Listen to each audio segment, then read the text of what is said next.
Bonjour Marie-Laure Lamy. Bonjour. Tu es directrice de l'association ALOEN, qui est une association qui a un statut particulier d'agence locale d'énergie. Est-ce que tu peux nous expliquer ce qu'est une agence locale d'énergie, combien il y en a en France ?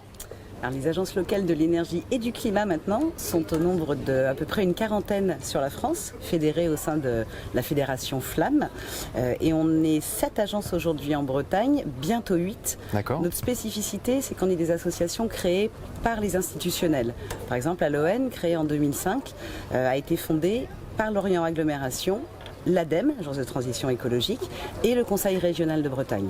D'accord. Ce qui nous permet d'avoir une double casquette, à la fois association, avec des liens avec le monde à but non lucratif, et à la fois institutionnel, pour parler le même langage que les élus et bien comprendre les politiques publiques. Alors quand on entend parler de boucle locale, on imagine tout de suite production d'énergie.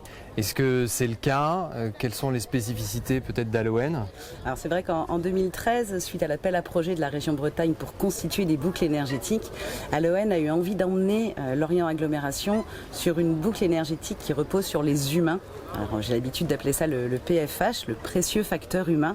Et notre but, c'était vraiment de rassembler les acteurs du territoire qui étaient intéressés dès 2012 par la transition énergétique et la transition écologique, de les faire travailler ensemble, donc des entreprises, des institutions, des associations, des organismes de formation, pour voir ensemble comment on pouvait relever différents défis sur les thématiques, par exemple, du déplacement, de l'isolation des bâtiments, de l'accompagnement des entreprises. Et pour tout dire, pendant 3 ans, on a eu un petit peu peur au début, parce que les gens se rencontraient, mais on ne sentait pas vraiment de projet de sortir concrètement. Et 10 ans après, je peux dire qu'on est ravis de cette histoire, parce que ce qu'on a construit à ce moment-là, les graines qu'on a plantées en 2012, aujourd'hui donnent de très belles fleurs et même des arbres.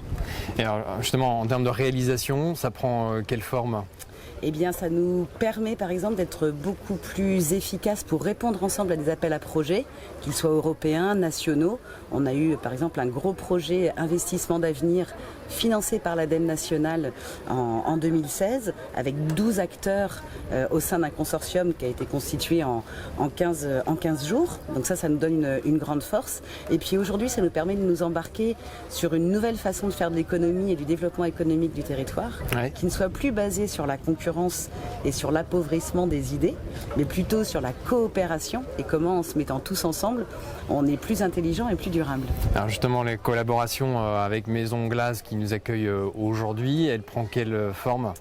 Alors la collaboration, elle est née d'une opération qu'on a lancée en tout début 2020, donc juste avant la crise sanitaire et les confinements, qui s'appelait « Mes voisins sont formidables » et qui avait pour but d'aller recueillir des témoignages des habitants pour mettre en lumière des pépites, des initiatives, des lieux, des personnes sur notre territoire, pour diffuser cette connaissance-là et puis donner envie à d'autres de se lancer dans cette aventure de la transition ou des transitions. Et donc Maison Glace est ressortie comme une des pépites de notre territoire de l'Orient Agglomération. Et on a même organisé notre événement final à Maison Glace, qui a été un grand moment très sympa et là encore créateur de liens humains et de liens entre différentes structures. Et puis tout récemment, on a constitué en 2018 un groupement d'employeurs pour pouvoir partager des compétences entre différents acteurs.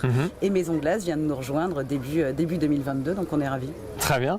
Et sur le plan énergétique, quand on parle d'une boucle locale, ça signifie quoi ? Que tout le monde peut contribuer finalement par une mise en commun dans un circuit local à produire de l'énergie sans forcément le consommer pour soi, c'est ça la démarche ? Oui, l'idée, en France, on a quand même deux réseaux de distribution d'énergie, que sont le réseau de gaz et le réseau d'électricité, qui sont très très bien développés et qui sont un bien commun énorme pour tous les Français, puisqu'on a quand même assez facilement accès à l'électricité et dans les villes au gaz. Et donc l'idée, c'est de voir comment on peut tous contribuer à alimenter ces réseaux, en arrêtant, on va dire, de réfléchir juste au niveau de ses propres besoins, du besoin de sa maison ou du besoin de sa ville, mais vraiment de voir comment chacun peut amener de l'énergie dans ces réseaux-là pour qu'ensuite il soit distribué sur un plus grand nombre. On parle beaucoup, par exemple, en ce moment d'autoconsommation photovoltaïque, et là, je tire vraiment le signal d'alarme, parce que si on calibre les panneaux qu'on va mettre sur notre toiture uniquement sur notre consommation, on va utiliser un quart de notre toiture. Si on pense vraiment alimenter le réseau et participer à un effort commun de production d'énergie renouvelable, et ben là on va pouvoir mettre une surface beaucoup plus importante et donc faire bénéficier un plus grand nombre de ces énergies renouvelables. Oui, ça participe du plan de développement du territoire dans lequel chacun peut s'inscrire.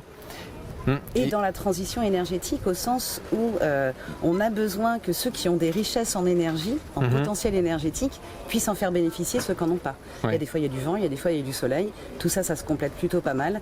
Et comment on fait pour que chacun vienne amener sa production. Et pour les années qui viennent, voire même les mois qui arrivent, puisqu'on parle évidemment beaucoup des enjeux de production d'énergie, quelles sont les perspectives pour l'association, les priorités?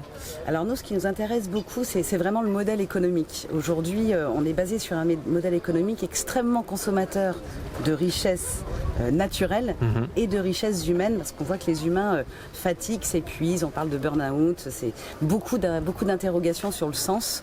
Et nous, aujourd'hui, ce qu'on promeut vraiment, ce qu'on cherche à faire, c'est à mettre en valeur les richesses créées par la coopération. Donc, il existe un courant de plus en plus développé qui s'appelle l'économie de la fonctionnalité et de la coopération.